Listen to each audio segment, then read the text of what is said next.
모든 고민을 들어드립니다. 때로는 다윗처럼, 때로는 다비다처럼, 때로는 바나바처럼.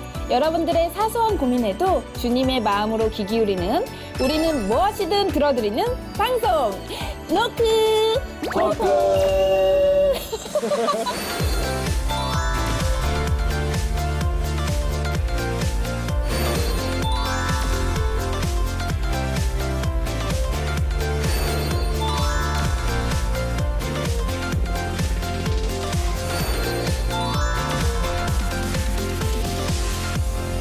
안녕하세요. 안녕하세요. 네, 안녕하세요. 안녕하세요. 그래도 두 번째 녹화라 그런지 네. 조금 그래도 우리가 힘이 좀 빠진 것 같아요. 저 틀렸어요. 아, 틀렸어요? 어디 토크. 토크. 정답합니다. 토크. 근데 귀여우세요. 제가 숨은 매력이 있어요. 근데 지금까지 계속 칭찬을 해도 네. 거절하신 적이 없으세요. 아유, 아니 근데 칭찬을 그렇게밖에 못 하나요? 졌어. 우리 졌어. 역시 여기까지. 아, 네, 네. 여기까지. 네. 근데 우리가 이제 두 번째 녹화잖아요. 네. 두 번째 녹화인데 첫 번째 녹화하고 나서 좀 어떠셨어요? 저는 주변 분들이 네. 너무 좋았다고. 압도적인 미모였다고. 그 얘기를 하셨다고요, 확실히? 아니요, 그렇진 않아요. 너무너무 좋았고, 그 다음에 이제 들었던 분들 중에도 비슷하진 않아도 네. 유사한 일 때문에 고통받는 분들에게 정말 도움이 많이 됐을 것 같다. 나도 굉장히 감동적이었다. 같이 막 공부나 하고 그랬다는 얘기를 들어서 네. 저로서도 되게 뿌듯하기도 하고, 아, 일부 정말 도움이 됐구나 싶은 마음에 네네. 또 감사하기도 하고 그랬습니다. 진짜 너무 감사하네요. 우리 레온 씨는요?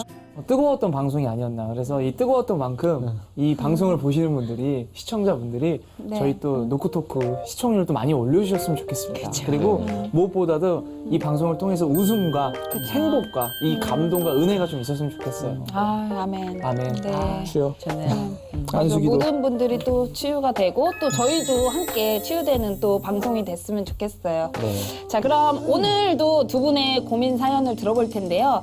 첫 번째 사연부터 바로 만나볼까요? 네, 사연 읽어드리겠습니다. 네.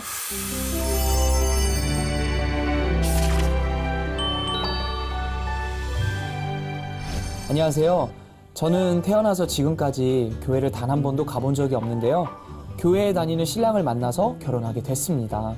상견례를 하는 자리에서 어머님은 우리 집안은 모태신앙이다를 너무나 많이 강조하시면서 교회에서 결혼식을 꼭 해야 된다고 말씀을 하셔서 결국 교회에서 결혼식을 올렸습니다. 결혼식은 남편을 너무 사랑해서 교회에서 올렸는데 문제는요, 제가 교회에 가서 말씀을 들으면 한국말이라도 뭔 소리인지 하나도 모르겠어요. 아침 9시에 교회를 가야 해서 일요일인데도 쉬지를 못하잖아요. 하루는 신랑한테 오빠, 종교는 자유야. 나한테 믿음을 너무 강요하지 마. 나 교회 안 가는 것 시어머니한테 이럴 거라고? 아, 제발 강요하지 마. 나 이제 교회 안 가.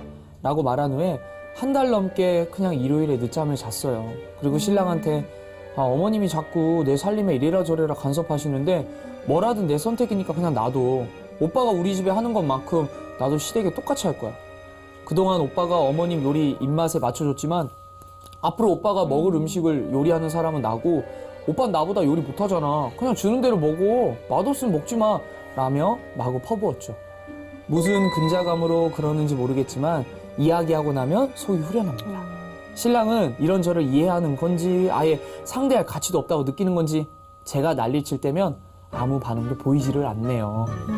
제가 너무 못되게 구는 걸까요? 부부 사이에도 종교의 자유는 존중해줘야 되는 거 아닌가요? 흔들리는 저희 가정이 화목해지도록 제 마음을 열어주세요라고 사연 보내주셨습니다.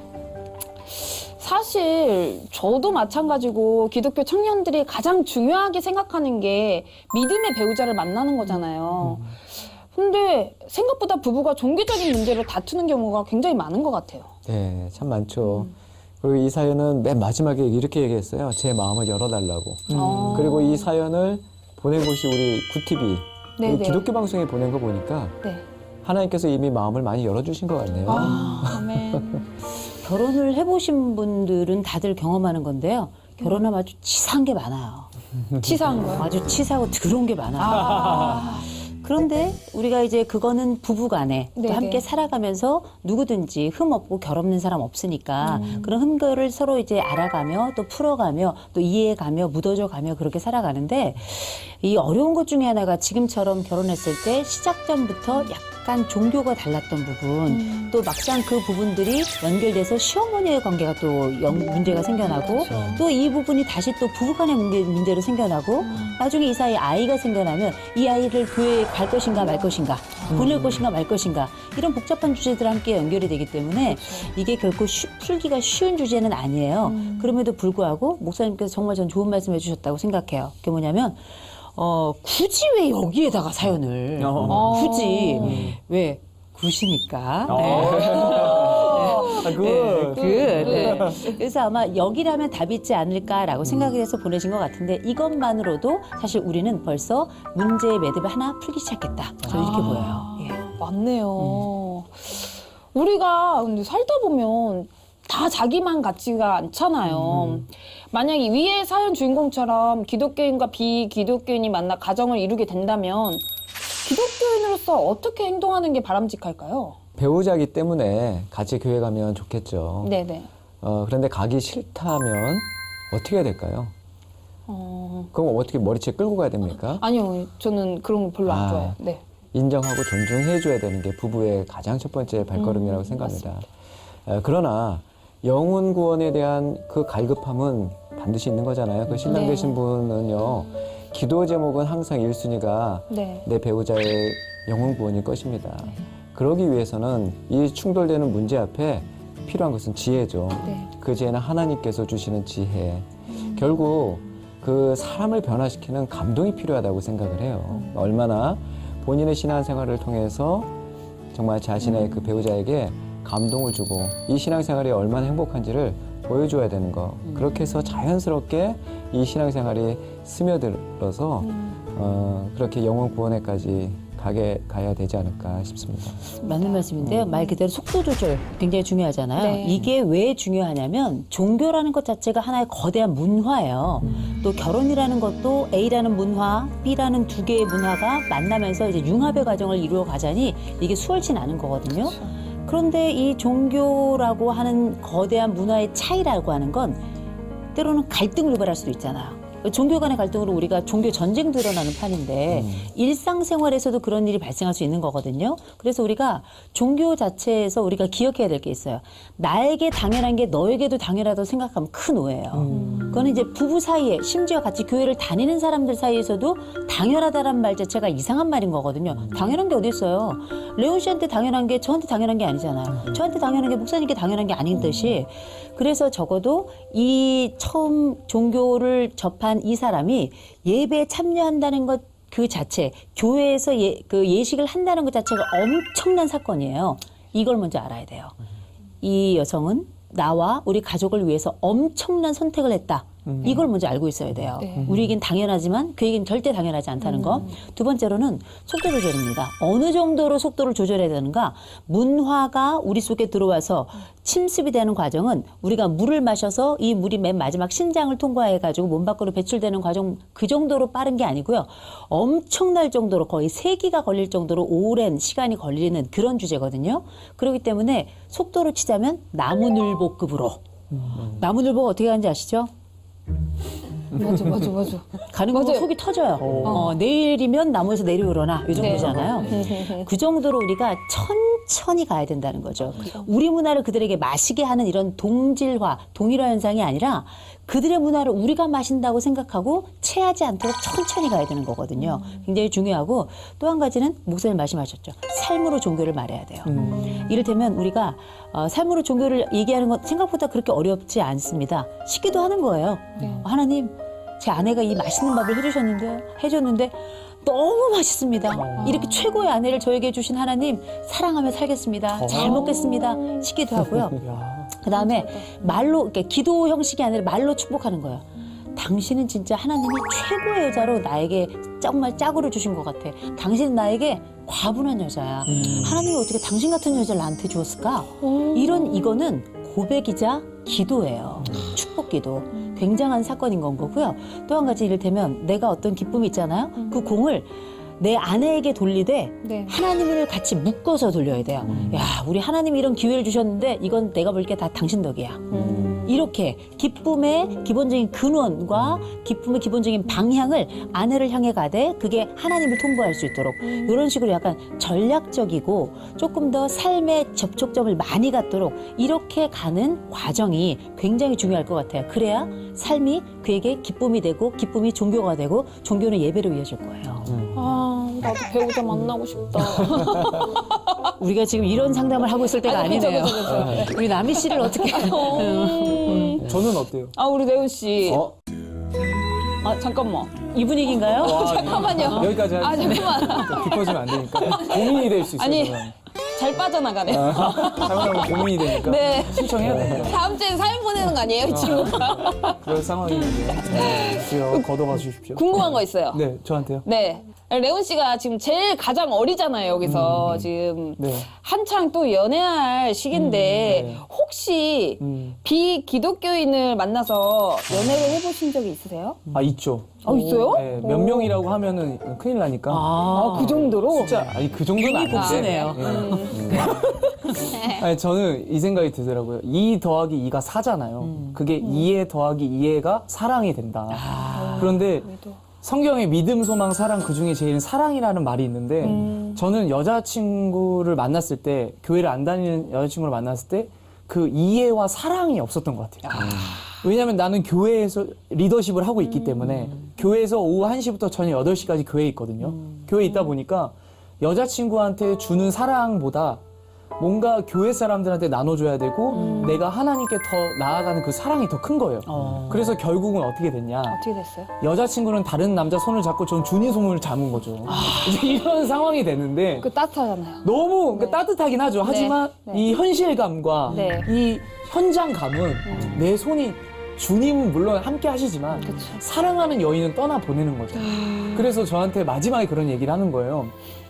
오빠는 뭐 교회 다니는 사람으로서 오빠는 잘 살고 있다고 생각해? 그러면서 저를 이제 정죄하는 거죠. 그럼 정죄하면 그래서 저는 목사님과 교수님 말씀처럼 드는 생각이 내가 교회를 안 다니는 자매를 만났을 때 네. 내가 행동이 과연 교회를 다니는 사람처럼 예수 믿는 사람처럼 행동했을까? 그래서 내 안에 기독교의 신앙이 있고 예수의 신앙이 없는 것 같다라는 생각이 드는 거예요. 그러니까 나는 제자인가 팬인가 이런 생각이 드는 거예요. 그러니까 그런 부분들이 저에게는 되게 좀 괴리감으로 왔었고 그래서 자꾸 헤어지는 이유가 뭔가 이렇게 목사님과 교수님 말씀처럼 이렇게 뭔가를 실행하고 내가 보여줬어야 되는데 그냥 거기에 몰두하는 거죠. 맹목적 신앙처럼. 그래서 너무 슬픕니다. 네, 지금은 저는 이제 주님 손 잡고요. 잡고 계세요? 아니, 근데 잡아야죠. 우리 레온 씨가 정말 이제 우리가 이제 좋은 말로 말솜씨라고 하고요. 네. 저희 쪽 용어로 이제 뻐꾸기라 그러는데. 아, 뻐꾸기. 세상에 저는 이렇게 그 본인의 헤어짐을 하나님 탓으로 돌리는데 이렇게 자연스럽게 흘러가는 게 처음 봤어요. 너무 놀라운 그 진술이라고 봤고요. 네네네.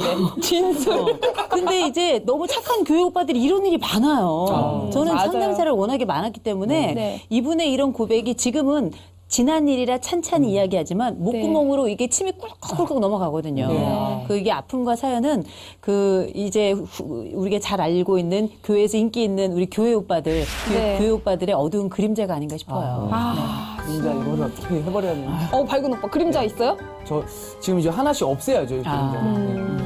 네, 좋은 배우자를 만날 수 있을 거라는 생각이 듭니다. 네. 근데 우리 아무래도 종교적인 부분은 서로 예민하기 때문에 조심해야 할 부분들이 굉장히 많을 것 같아요.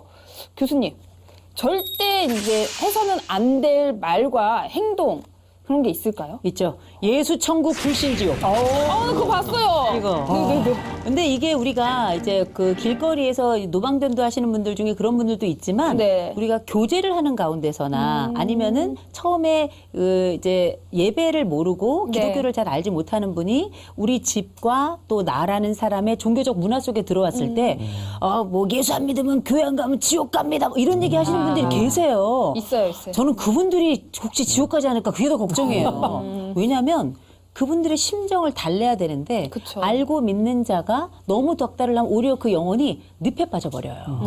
그러니까 예수, 천국, 불신, 지옥이 나쁜 건 아니지만 너무 처음부터 악의로 왔는데 단단한 뭐 이런 과자, 단단한 음식 이런 걸 주면서 먹어 이럴 수는 없는 거 아니에요. 아이에게는 이유식을 주고요. 점점 성장하면서 그 발달에 맞는 그 음식을 제공하는 것처럼 어느 정도 그 발달을 읽어내야 되는데 그걸 못할 경우에는 어려움이 있는 거고 두 번째로는 내 마음이 아무리 급하다 하더라도 전도 앞에 선교 앞에 섰을 때는 성질은 안 돼요.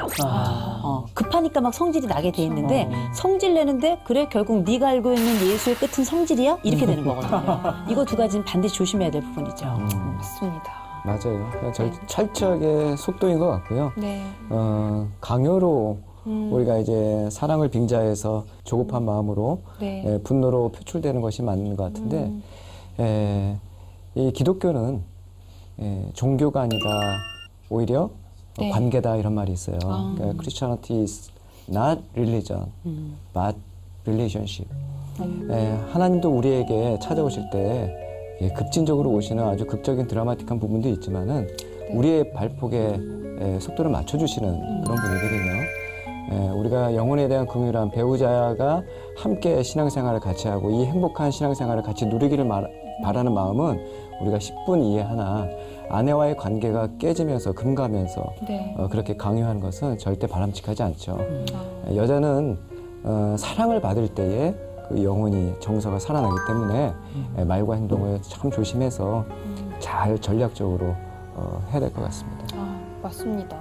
지금 사연의 주인공이 교회만 가면 머리가 아프고 남편만 보면 짜증이 난다고 하는데 현재 아내의 심리적 상태가 굉장히 궁금하거든요. 제가 입장을 바꿔놓고 생각해보면 네. 난 교회를 안 다녀. 안 다니는데 남편이 하도 그냥 간절히 요청하니까 결혼식을 교회에서 했어. 심지어 난 목사님을 가까이 본 게 처음이야. 근데 그 목사님이 얼굴이 별로야. 그 분위기도 난 별로였고 거기서 먹는 음식도 약간 어색했고 막 이런 복잡한 심정을 가졌지만 사랑이라는 이름으로 사랑이라고 하는 거대한 그 거대한 이름을 가지고 그 사람과 함께 나아가겠다 신념 하나로 갔는데 더 많은 걸 급진적으로 요청하게 되면 네. 사람이 어떻게 해? 내가 이만큼 양보했는데 더 닥달을 해? 네. 힘들고 고통스러운 거예요.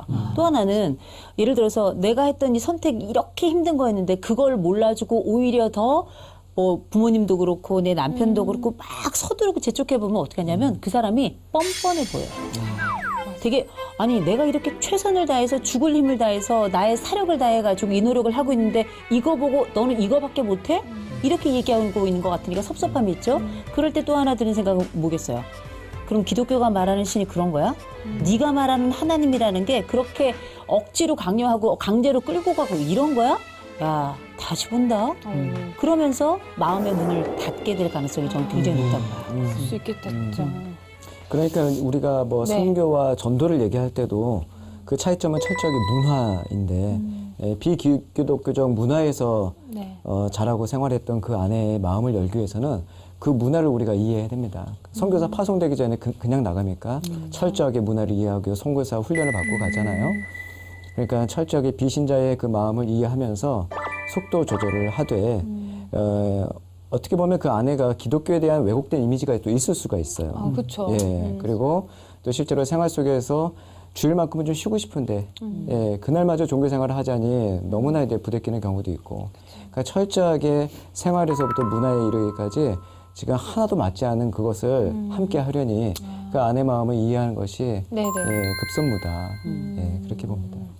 괜히 또 막 적극적으로 하고 막 하면 그게 거부감이 들 수도 있거든요. 네. 아내분께서. 청년들 중에는 네. 이렇게 우리 교회 현장에 익숙하지 않은 분들, 비기독교인들 이렇게 네. 전도하는 과정에서 그런 문제도 또 있지 않아요? 예, 있죠. 일단은 청년들은 이 친구의 삶을 알잖아요. 학교에서나 뭐 현장에서의 그쵸. 삶을 아니까 야, 네가 예수 믿으면 내가 예수야. 그렇지. 그 얘기 많이 해요. 그리고 네가 교회 다니잖아? 그래서 내가 안 가는 거야. 이런 이야기들이 실제로 현장에서 저희들로 이제 언어로 이제 나아가잖아요. 그런데 저도 사실 그래요. 되게 뭔가 전도를 하고 싶은데 이 친구는 저의 약점을 알아요. 너무 어려워요. 그러면 항상 하는 얘기가 있어요. 야, 니네는 회개하면 끝나잖아. 니네 정말 좋은 종교야. 회개하면 끝나잖아. 할 말이 없는 거예요. 할 말이 없어요. 그런데 전도를 하려고 해도 내가 막 애쓰고 막 뭘 사주고 이러는 게 아니라 결국은 저는 그 말을 되게 좋아하거든요. 내가 하나님을 선택한 것이 아니라 하나님이 나를 선택하셨다라는 그 말씀, 선택. 그래서 저 친구를 위해서 내가 중보하면서 기도하고 네. 그리고 저는 요즘 전도할 때 어떻게 하냐면 교회에 뭐 결혼 예비 학교라든지 네. 뭐 어떻게 보면 의사 선생님들이 오셔가지고 뭐 우리 막 몸에 대해서 뭐 이야기도 해주시고 막 이런 다양한 프로그램들이 있으면 그 프로그램을 데려가요. 그래서 우리 교회는 그리고 우리 기독교는 이런 프로그램들이 존재해. 얼마나 좋아하면은 교회를 맨 처음에 부정했던 친구도 야 이런 프로그램 괜찮네, 이런 문화가 괜찮네 하면서 문화를 통해서 친교를 쌓고 거기서 한 번 더 예배를 오면 야 이 예배 괜찮네. 그리고 거기서 순모임, 두세 사람 모인 곳에 나도 그들과 함께하고 있다 말씀처럼 뭔가 이 믿음의 사람들 무리에서 우리는 다르지 않다. 우리는 똑같은 사람이지만 그래도 우리는 예수 믿는 사람으로서 좀 괜찮다라는 걸 좀 보여준다면 네. 되게 오히려 그런 거에 있어서 좀 전도가 잘 되는 것 같고 더 교회 오는데 더 수월한 것 같아요. 네. 맞는 것 같아요. 저도 제가 40일 새벽 기도를 다닌 적 있거든요. 그때 제가 중보기도를 이제 힘든 친구들을 기도를 해줬어요. 그랬는데 그 기도에 또 응답을 해주시니까 전혀 교회를 안 다니고 하나님 믿는 사람이 아닌데도 저한테 먼저 너무 감사하다고 교회 같이 한 번만 가면 안 되냐고 이렇게 먼저 저한테 얘기를 하시더라고요. 그러니까 내가 모범이 되고 그 사람을 위해 중보 기도를 한다면 그 다른 사람도 함께 움직일 수 있는 그 힘이 될 거라는 그런 생각이 들더라고요. 그럼 아마 제가 볼 때는 네. 남희 씨나 레온 씨나 일단 생활이 건전하고 좋은 사람들이라는 걸 그 사람들이 아는 거예요. 그러면 생활이 꽝인데 내가 너를 위해서 기도할게 그러면 네가 뭐 이렇게 얘기 나오잖아요. 그렇죠. 근데 워낙에 생활 자체가 이 사람들은 믿을 수 있는 사람들인 거예요. 이 사람들이 기도한다 그러면 그 기도가 나에게는 기쁨인 거야. 또 고마움이고. 그렇다면 이제 우리가 가지고 있는 기독교에 대한 색깔이 달라지는 거죠. 냄새가 달라지고. 그죠? 그러니까 천천히 그러나 분명하게 그 마음에 예수가 이렇게 바닥이 타일처럼 깔리는 거죠. 네. 그래서 그 네. 성도는 성경을 보고 하나님을 만나고 네. 또 비성도는 우리를 보고 성도를 보고 하나님을 만난다 이런 말이 있어요. 진짜. 그래서 우리는 이제 그리스도의 편지다 그런 말이 있잖아요. 끊임없이 세상 사람도 우리를 보면서 하나님을 발견하길 원하고 또 하나님 그렇게 일하신다 하는 거죠. 네. 우리가 정말 잘해야 되겠네요.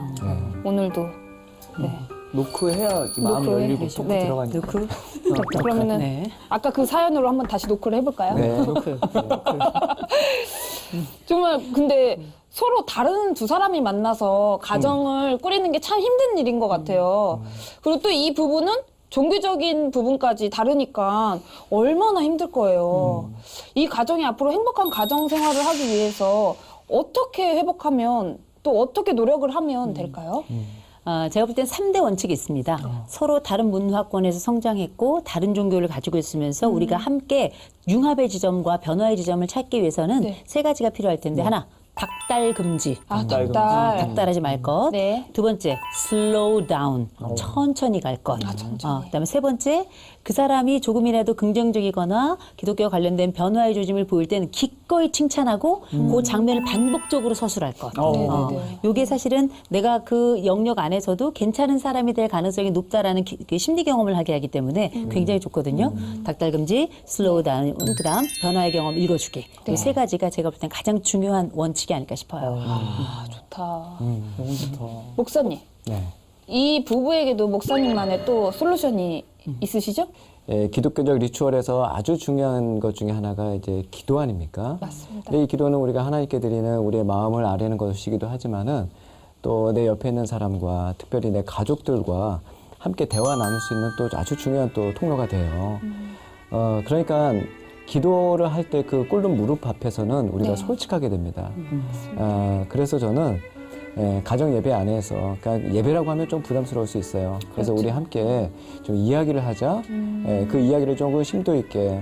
그리고 아까 교수님 말씀하셨지만 그 하나님을 그 대화 안에 통과시키면서 칭찬도 하고 또 나의 고민도 그렇게 같이 또 함께 나누고 하면 그것이 곧 기도가 되고 그것이 곧 내 마음을 알아줄 수 있는 또 상대방의 또 마음의 여유가 될 수 있고 상대방의 고민을 내가 들어줄 수 있는 내 마음의 여유가 될 수 있고 할 것 같아요. 그래서 조금 이 주제에 있어서 가장 중요한 것은 속도다. 속도. 예, 너무 이제 조급하게 생각하지 말고 그 중요성, 그 시급성은 알겠으나 전략적으로 조금 천천히 감동을 시키는 전략을 가져가야 되겠다. 그런 생각입니다. 한 가지 팁을 또 하나 좀 같이 나누면 좋을 게 네. 아내가 이렇게 많이 불편하잖아요. 네. 그럴 때 이런 불편을 좀 많이 좀 덜 수 있는 방법 중에 하나는 아내가 살짝 잠들었을 때 소리를 살짝 내어서 아내를 위해서 기도하면서 그 기도에 빠지지 말고 장인 장모님 기도를 크게 하셔야 돼요. 오, 할렐루야. 장인 장모님 기도. 내 엄마 아빠를 위해서 이 남자가 내가 잠든 순간에 기도를 해주는 거야. 이거는 꼼짝 못한다. 진짜 꼼짝 못할 것 네, 같아요. 정말 감동적이거든요. 네. 감동적이에요. 배웁니다. 저희 남편이 그렇게 속았네요. 저도 사실 사연의 주인공처럼 예수님을 모르던 시절이 있었거든요. 제가 하나님을 알고 난 후에 얼마나 행복해지고 얼마나 또 제 생활에 온유해졌는지 정말 저 사연의 주인공분도 제가 만난 하나님을 꼭 같이 경험하는 날이 왔으면 좋겠다라는 그런 생각과 그 바람을 담아 이번 기도 편지는 제가 준비했습니다. 기도하겠습니다. 하나님 아버지, 사연의 주인공을 위해 기도합니다. 우리 사연 보내주신 분이 마음에 어려움이 있습니다. 저도 주님을 만나기 전에 마음에 어려움이 있었고 주님을 만나고 연약한 저에게 놀라운 기적을 체험하게 해주시고 든든한 버팀목이 되어주신 주님, 우리 주인공을 사랑으로 안아주시고 주님의 놀라운 역사가 이뤄질 수 있도록 붙들어주세요.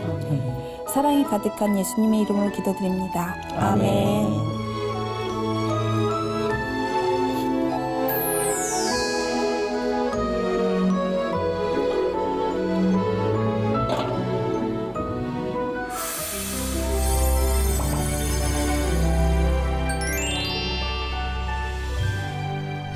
두 번째 고민 사연 읽어드리겠습니다. 안녕하세요. 제겐 외모 콤플렉스가 있는데요. 이젠 트라우마가 된 것 같아요. 누가 제 외모에 대해서 비교하거나 안 좋게 말하면 순식간에 화가 나면서 분노 조절이 안 됩니다. 어릴 때부터 너무 예뻤던 언니와 비교를 많이 당했어요. 거기에서 오는 억울함이 있는 것 같습니다. 타고난 외모는 스스로 선택할 수 있는 게 아니잖아요. 다들 알지도 못하면서 기분 나빠하는 저에게 야, 너 성격 진짜 이상하다고, 그리고 별것 아닌데 뭐 그런 거 가지고 예민하게 구냐, 너 유치하다라고 주변에서 말들을 하는데 그 말들에 더 열이 받습니다. 주변의 반응이 그러니 그런 사람들 앞에서 말도 못하고 그냥 눈물만 흘립니다. 아이고. 그러면 사람들은 다 저를 이상하게 봐요. 외모 얘기만 나오면 이성을 잃고 발끈하는 건 저도 이상해요.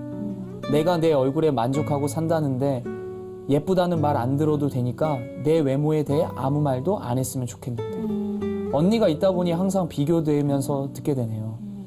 저한테 뭐가 잘못된 건지, 내 안에 뭘 고쳐야 하는 건지 너무 어렵습니다. 아니면 제가 아직도 사람들의 평가에 연연한다는 소리겠죠? 요즘은 자존감 높이는 연습도 하고 있어요. 나는 내 얼굴이 이뻐. 누가 뭐래도 난 내 얼굴이 좋아. 스스로 칭찬하는 연습을 합니다. 이렇게 노력하다 보면 괜찮아질까요? 외모 얘기만 나오면 분노 조절이 안 되는 저 좀 제발 도와주세요. 하나님을 만나면 저도 제 자신을 진심으로 사랑할 수 있을까요? 라고 사연을 보내주셨습니다.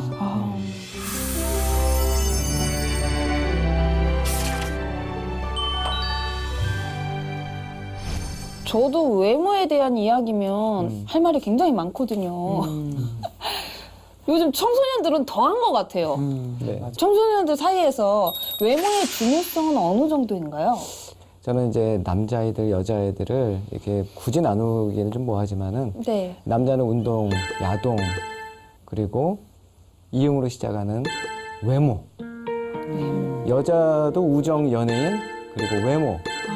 다 이응으로 시작하는 그 6개 단어지만은 공통점이 외모인 것 같아요. 누가 나를 어떻게 보느냐가 굉장히 중요한 것 같고, 근데 그 기준이 너무나 처참합니다. 비교예요. 그러니까 절대적인 이 기준이 없고 늘 상대평가를 하기 때문에 이 지금 사연자분께서도 계속 자신의 비교 대상이 예쁜 언니와 비교되기 때문에 계속 분노가 치민다고 하시는 것 같은데 네. 주로 외모 중에서도 얼굴을 얘기하는 게 아닐까요? 그렇죠. 네, 여자분들은. 네. 근데 저는 얼굴이 무슨 뜻인가 이렇게 한번 조사를 해봤는데 네. 얼과 꼴이 합쳐진 게 얼굴이에요. 얼.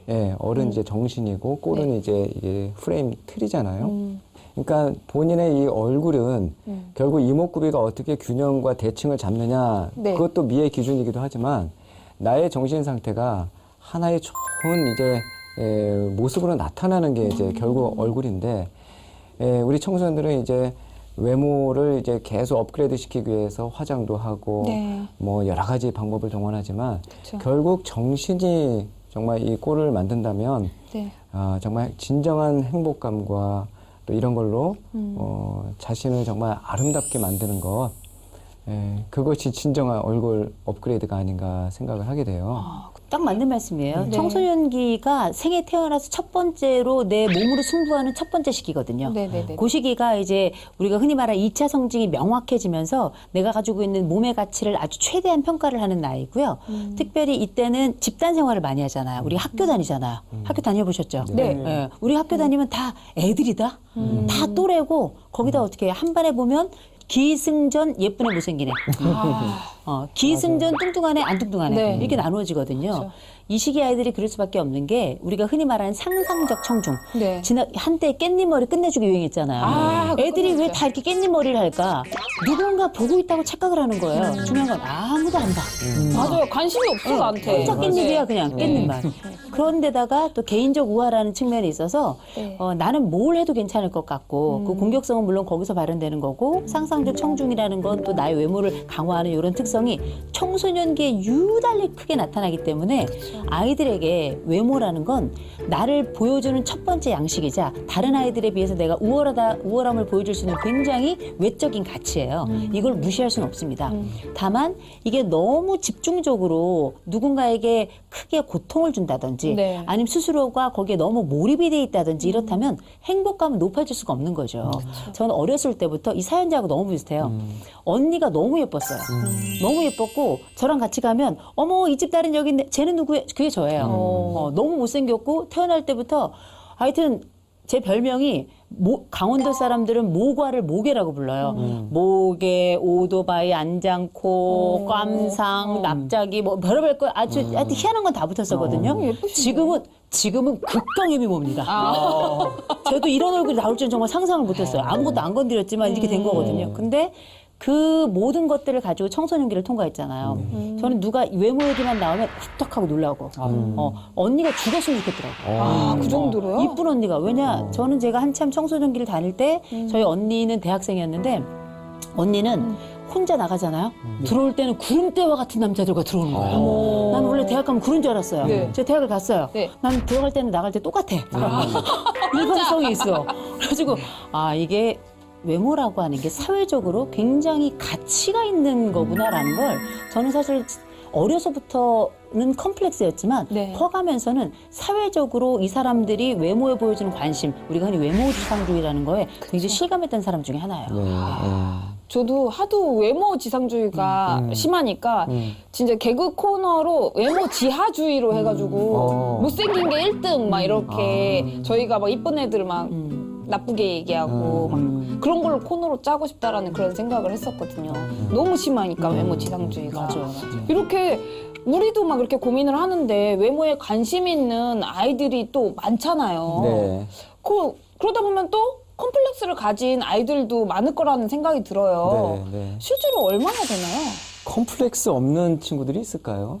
저는 거의 없다고 봅니다. 100%라고 생각을 하고요. 저도 저는 청소년기 때 이 여드름이 많아가지고 네네. 지금도 이제 얼굴 자세히 보시면은 여드름 자국이 있는데요. 네네네.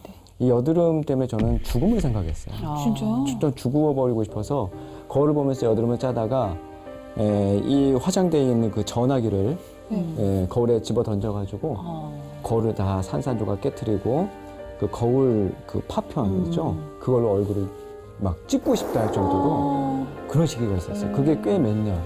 꽤 몇 년. 네. 그래서 사실 그냥 지나가면 자연스럽게 다 해결되는 건데 그때 당시에는 절박한 정말 저에게 있어서 힘든 상황이었는데 네네. 조금만 그때만 생각해봐도 요즘 아이들이 얼마나 외모에 대해서 많이 신경을 쓰고 있을까 금방 몰입이 돼요. 저는 나이가 많진 않은데요. 나이 들어가면서 좋은 것 중에 하나가 별로 얼굴에 관심이 없어지고 네. 그냥 저희 또래 사람들은 지금 모이면 아픈 얘기하고 흩어지면 병원 가고 이래요. 그러니까 이제 외모는 관심이 없어요. 그저 덜 아픈 거 어디 약이 좋나 맨날 그런 얘기만 하고요. 약국에 돌아다니면서 쇼핑하고 막 그래요. 근데 청소년기는 그게 아니죠. 몸은 여전히 건강하고 그리고 거울에서 가장 돋보이는 사람이 나예요. 그런데 내 스스로가 나를 평가절하하면 이때의 비극감이라는 건 이루 상상할 수가 없는데 거기다 비교 대상이 너무 많아요. 네네. 친구, 가족, 뭐 연예인 요새 심지어 제가 아는 애는 지나가다가 저희가 같이 박물관에 가가지고 그때 마침 전시회가 있었는데 비너스가 있었어요. 우리가 비너스를 어디다 갖다 들이대요 이 몸에다가. 근데 그 친구는 다 괜찮고 비너스 코 좀 봐. 어쩜 저렇게 코가 높니? 동상하고 어떻게 비교를 하냐고. 그렇잖아요. 그럴 정도로 내가 뭔가에 컴플렉스가 있다 싶으면 그게 거대해 보이거든요. 그쵸. 근데 이 거대한 요소가 여러 곳에서 변치 않게 나타난다면 이건 심장을 굉장히 억누른 요소가 될 수 있어요. 이제 청소년기의 외모 문제를 어른들이 지난 별거 아니야 하지만 그때는 그게 다일 수 있어요. 충분히 가능합니다. 저도 근데 청소년 시절에 그랬던 것 같아요. 두 가지 때문에 컴플렉스가 있었던 것 같아요. 첫 번째는 소개팅 했을 때, 그러니까 여자친구 마음에 드는 애를 만나려고 했을 때, 두 번째는 헤어졌을 때. 근데 이 문제는 지금도 가끔 그런 생각이 들어요. 왜 그런 생각이 드냐면 요즘은 저희 청소년들이든 청년들이든 다 그 SNS를 통해서 얼굴을 확인하고 만나서 거기서부터 끝나는 거예요. 소개팅을 하고 야, 얘 괜찮아라고 했는데 이거 보고 패스. 그럼요. 너무 외모 지상주의인 거예요. 얼평다 하잖아요. 네. 얼굴 평가. 그리고 얼평가니까. 이런 생각을 하면서 외모에 대한 마음이 무너지는 거예요. 아니, 이 정도인데도 그래요? 감사합니다. 좀 잘생겼잖아요. 잘생겼어. 이 정도도 못생긴 것도 크죠. 매력이에요, 매력. 네, 저는 잘생겼어요. 이게 말씀에도 네. 사람은 외모를 보거니와 나 여호와는 중심을 본다라는 그 말씀이 있는데 그 말씀이 심지어 교회 안에서도 아니에요. 교회 자매들 형제들도 다 외모 보고 그리고 딱 보면 사진 보고 에이 얘 내 스타일 아니야 뭐 이러고 그리고 헤어지는 것도 왜 이런 생각이 들어요. 저도 모르게 생각이 나보다 더 잘생긴 사람이 있어서 헤어졌나 보다. 아, 진짜? 가끔씩 이런 생각이 드는 거예요. 그래서 제가 이런 생각을 외모의 뜻이 그 외로운 모습을 보는 건가? 외모가? 나의 외로운 모습을 보는 건가? 그러니까 뭔가 누구를 선택하려고 할 때 외모, 헤어질 때도 또 외모. 이 뭐만 하면 외모예요. 너무 간절히 아픈 건 믿는 사람조차도 이걸로 넘긴다는 거. 패스. 패스. 이게 핸드폰 하나로 네. 패스. 우리가 이렇게 계속 다들 외모 얘기를 계속 했잖아요. 중요하다고 외모가. 현재 우리나라 외모의 경쟁력이 어느 정도인가요? 전 100이라고 봐요.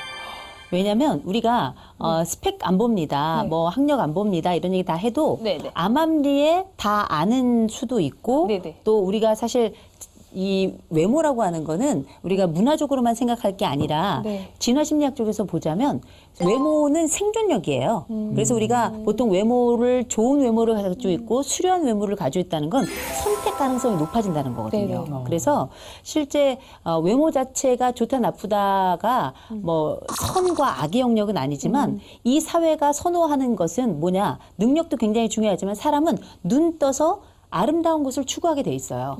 신생아들도 눕혀놓은 상태에서 처음에 동물의 사진을 보여주고 조금 있다가 사람의 사진을 보여주면 사람의 사진은 훨씬 더 오랫동안 응시해요. 그리고 잠시 후에 그렇게 인물이 좋지 않은 못생겼다고 생각되는 사람들을 보여주고 그다음에 예쁜 사람들을 보여주죠. 예쁜 사람들만 계속 보고 있어요.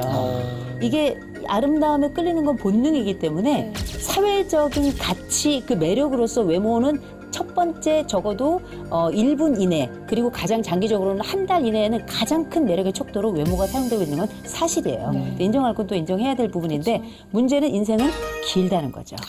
그리고 그 가운데 많은 것들이 새롭게 조명될 가능성이 있다는 것, 그게 어떻게 보면 하나님이 주신 기회가 아닐까 싶어요. 눈으로 이제 처음 검증하는 것이 외모이기 때문에 네. 그건 비단 이제 이목구비가 어떻게 잘 배치되어 있는가, 뭐 키가 얼마인가, 뭐 이런 것도 보게 됐지만 인상이죠, 인상. 네네. 예, 그러니까 이 사람이 살아온 그 동안의 이제 스펙이 얼굴에 일단 기본적으로 나타나기 때문에 그 사람의 현재 상황을 빠르게 판단할 수 있는 게 외모다. 이제 거기에 대한 이제 부작용으로 이제 내가 좋은 브랜드를 갖추기 위해서 외모를 잘 꾸미는 것도 중요하지만 네. 그게 이제 너무 심해지면은 이제 브랜드에 완전히 이제 함몰이 돼서 네. 내가 이제 예를 들어서 브랜드 신발이나 가방 이런 걸 갖추지 못하면 본인이 굉장히 허해버리는 상황. 그러니까 자기가 이제 자아가 건강하고 자기 자신이 명품인 것을 인지하면 네. 그런 것이 굳이 없어도 네. 충분히 살아낼 수 있는 힘이 있는 것인데 자신이 이제 별로라고 생각을 하니까 그러니까 자존감이 그렇게 높지 못하면 끊임없이 자신을 뭔가 치장할 수 있는 액세서리를 자꾸 이렇게 요구하는 것 같아요. 네. 그래서 결국 적어도 크리스찬이라면 네. 하나님이 나를 지으셨다면 나를 최고의 명품 이미 브랜드로 지어주셨다는 것을 우리가 잘 이해를 먼저 하고 끊임없이 내 안에서 드는 그런 생각들과 싸워야 되는 것이 바로 이게 영적 하나의 싸움이 아닌가 싶어요. 이게 맞습니다. 그 아멘. 창세기에 하나님께서 인간을 만들 때 그 만들다란 말 중에 그게 시를 짓다처럼 포이에마라는 말을 써요. 포이에마가 작품이란 뜻이에요. 네. 작품. 그러니까 하나님은 사람을 지은 게 아니라 작품을 만든 거야. 그걸 기억해야 돼요. 그 우리가 왜 이마고 데이라 그래서 하나님의 형상 이야기를 하는데 네. 그 형상이라는 게 우리가 안쪽에 것 바깥쪽 모든 것들을 합한 삶의 모든 것이 사실 우리가 이마고 데이 하나님의 형상인 거거든요. 네. 그런데 그 가운데 하나님이 우리에게 지어주신 이름은 포이에마야. 작품이야. 우리가 시야. 노래야. 우리가 찬양이야. 이게 사실은 인간의 창조의 가장 첫 번째 이름이거든요. 그러니까 이거를 늘 기억해야 돼요. 우리는 하나님께 존재 자체로 사랑받는 사람들이라는 것.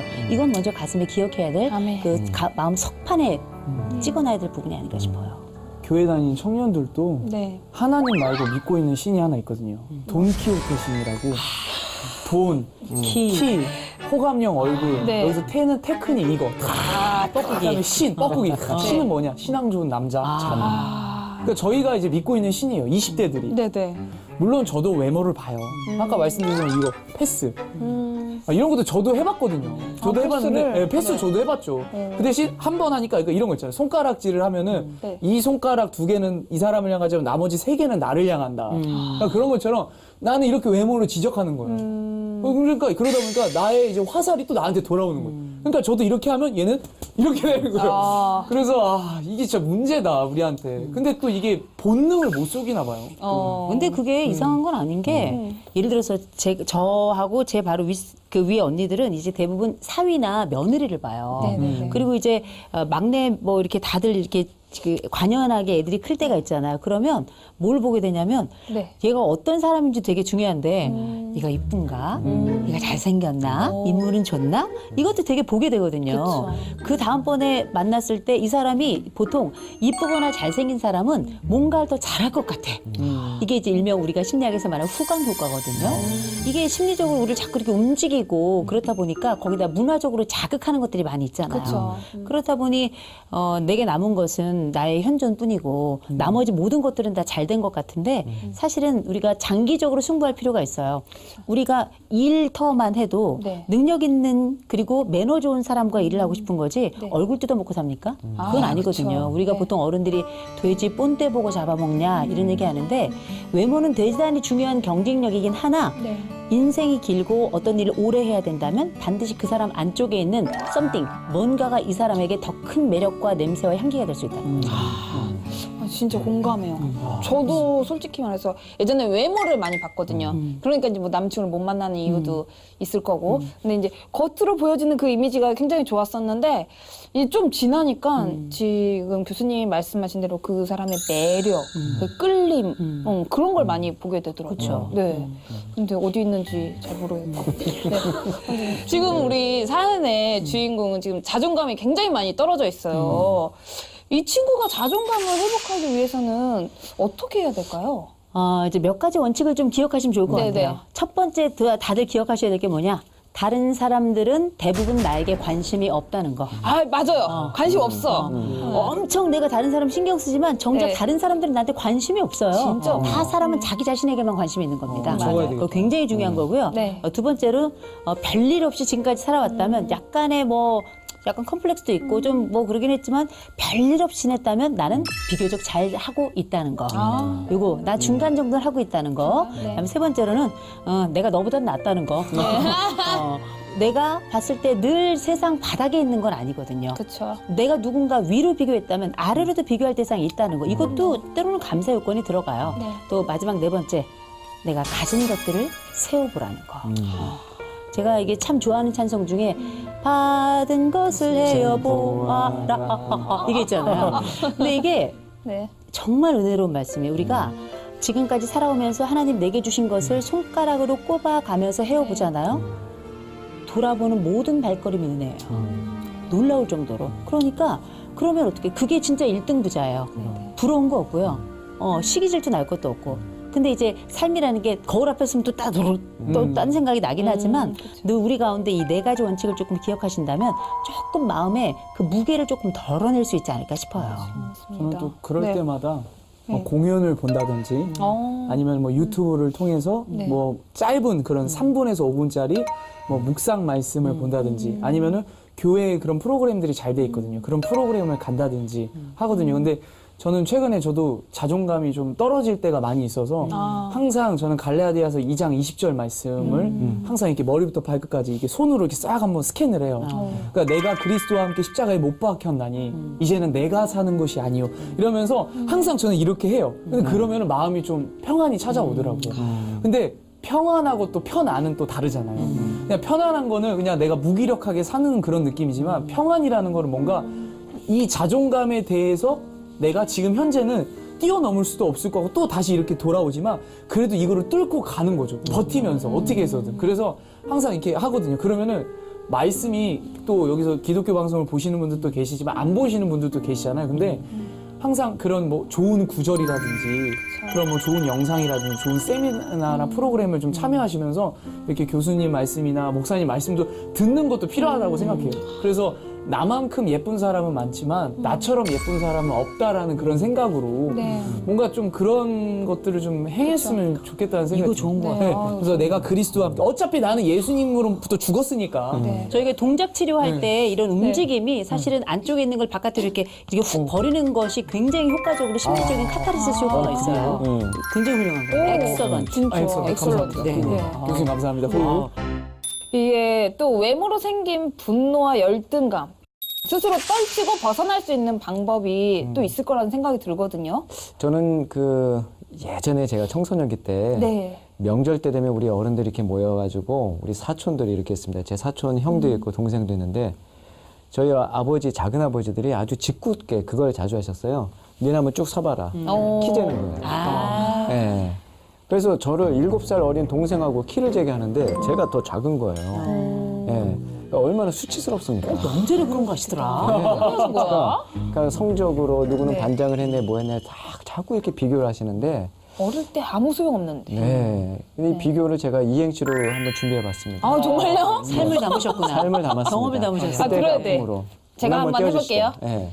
비, 비참해지거나 오, 교, 교만해지는 거. 비교가. 네. 비교는 그 외모처럼 비교하기 좋은 게 없어요. 눈에 딱 드러나니까. 그쵸. 예. 성경에서는 절대 경쟁이라는 얘기를 하지 않습니다. 경주로 얘기해요. 아, 경주. 내 자신의 트랙을 잘 끝까지 뛰었느냐가 우리 인생의 가장 중요한 관건이지 네. 누구랑 비교해서 빨리 뛰었냐가 중요한 게 아닙니다. 너무 싫어요. 누구보다 제가 아무리 뭐 키가 커도 서장훈보다 키가 크겠어요. 그쵸. 네. 그러니까 그 누구와 비교하는 순간 나는 루저를 벗어나지 못한다. 아, 그럼요. 진정한 위너는 하나님 앞에서 인정받는 사람이다. 아멘, 아멘. 네. 이 말씀도 드리고 싶어요. 이를테면 우리가 하나님께 인정받고 나의 네. 자존감을 높이고 이거 다 좋거든요. 그러나 너무 고통스럽다면 고치세요. 오. 저는 성형도 저는 찬성하는 사람입니다. 아니 요새는 보니까 쌍꺼풀에다가 앞뒤에 이렇게 세트도 하더라고요. 아, 네, 너무 네. 그렇더라고요. 근데 너무 고통스럽다면 네. 그리고 이게 나의 삶을 파고들어서 나를 완전히 침잠시킨다면 네. 전 성형도 강력하게 추천해요. 상담하시고 특별히 여러분 아시죠? 상담은 4군데 이상 가셔야 되는 거. 그래서 승님이 상담 받아보시고 네. 잘하는 곳에서 만족스럽게 하는 게 훨씬 더 나아요. 다만 우리가 이렇게 성형을 하더라도 우리가 넘어야 될 마음의 문지방은 따로 있어요. 왜냐하면 성형을 했는데도 왠지 뭐가 자꾸 부족한 것 같아. 네. 이거는 중독으로 갈 가능성이 대단히 높잖아요. 그럴 땐 어떻게? 내 마음의 문지방을 못 넘은 거예요. 네. 이 문지방을 넘는 거는 상담을 통해서건 이 컴플렉스에 대한 분석이든 많은 통로를 통해서 해소할 수 있는 부분이 최근에 많이 생겼으니까 상담이라는 과정 도움이 많이 될 것 같고요. 또 한 가지는 누가 내가 가지고 있는 이 컴플렉스를 좀 알아줘야 돼요. 네. 어디 가든지 얘기할 통로가 있어야 돼. 네. 컴플렉스가 꽉 차 있는데 난 아니거든, 난 우아하거든 이럴 수 없거든요.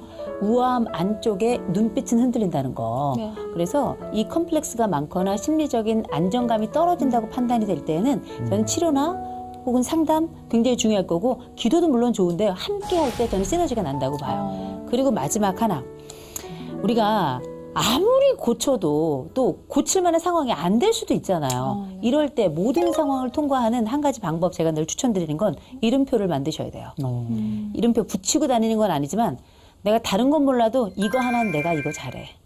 다른 건 몰라도 내가 이거 하나는 그래도 괜찮아. 네. 어떤 사람들이 이야기해줘. 쟤는 정말 착해. 제가 사실 오나미 씨를 저희가 이제 방송국 로비에서는 왔다 갔다 하면서 몇 번 네. 뵀어요. 정말 그분, 나미 씨가 저를 몰라서 그랬죠. 저는 이제 워낙에 유명한 분이니까 잘 아유, 봤는데 네.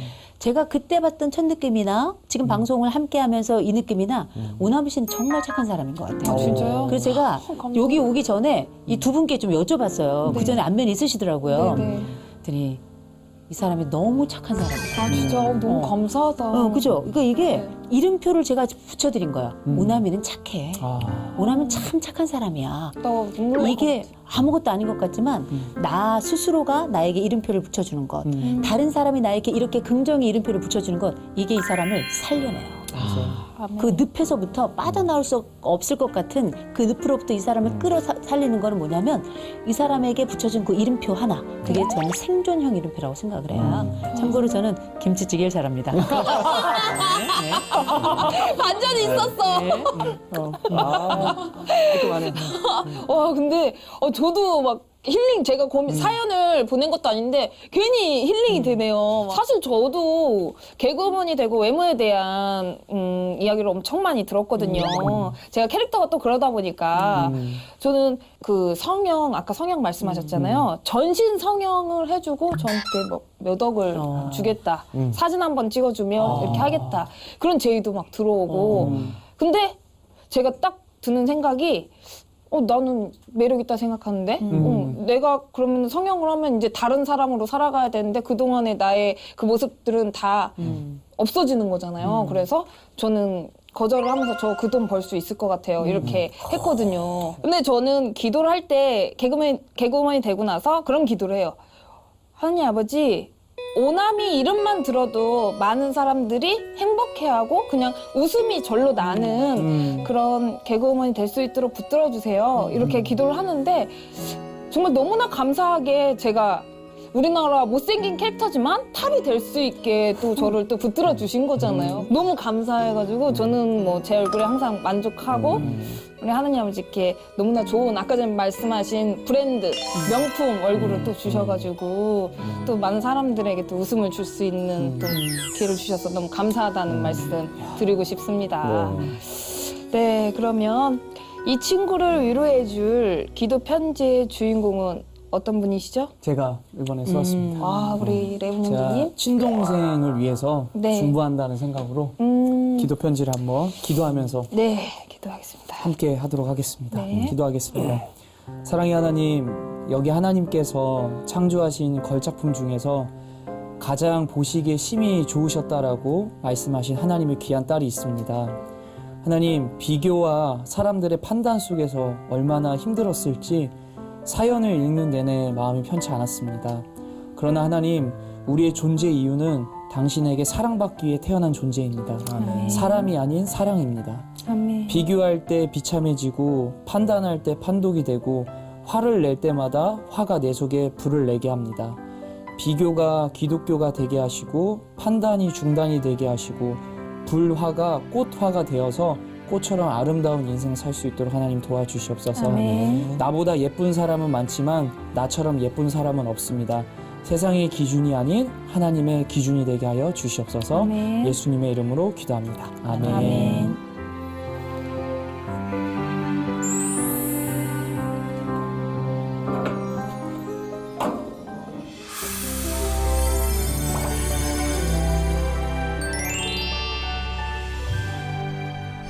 아니 근데 벌써 지금 끝날 시간이 아, 다가왔습니다. 네. 왜 이렇게 빨리 끝나요? 아, 이게 다 주님의 케미스트리죠.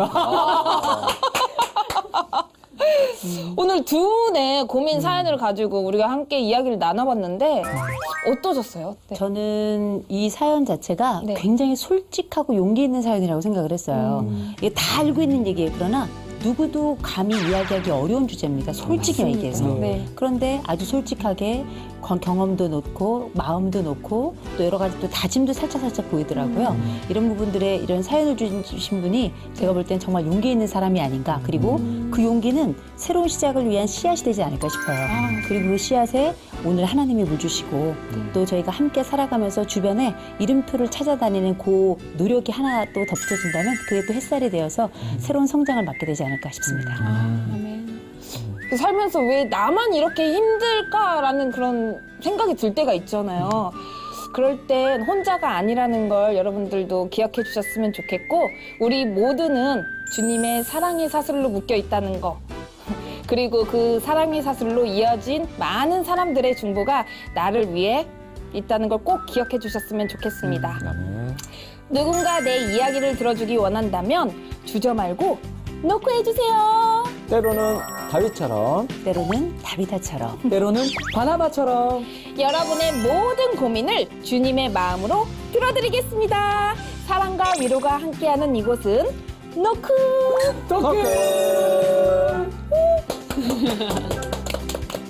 남이 걔 말이야 엄청 재수없지 않냐? 레오니가 재수없을걸? 뭐 이러면서 이게 한두 마디가 SNS를 타고 쫙 커져요. 이 작은 정글 속에 나는 왕자인 거야. 알고 보니까 침팬지인데. 어떤 한 사람이 혼자서 지내는 거예요. 대화를 계속 하나님한테 하는 거예요. 하나님, 여기 숟가락 하나 받으세요. 그 손을 잡고 간대. 하나님 가요. 저 애창곡 이건데 하나님은 뭐 부를 거예요? 여기까지만 보면 저희 분야에서는 환자다 이렇게 쓸 수 있어요. 증상이 있다. 아니 하나님 왜 이렇게 나의 기도에 빨리 응답하시냐. 네가 혼자서 늘 나를 시도 때도 없이 찾았기 때문에. 그러니까 나 혼자가 아니라 결국 주님이 나와 함께 하셨구나.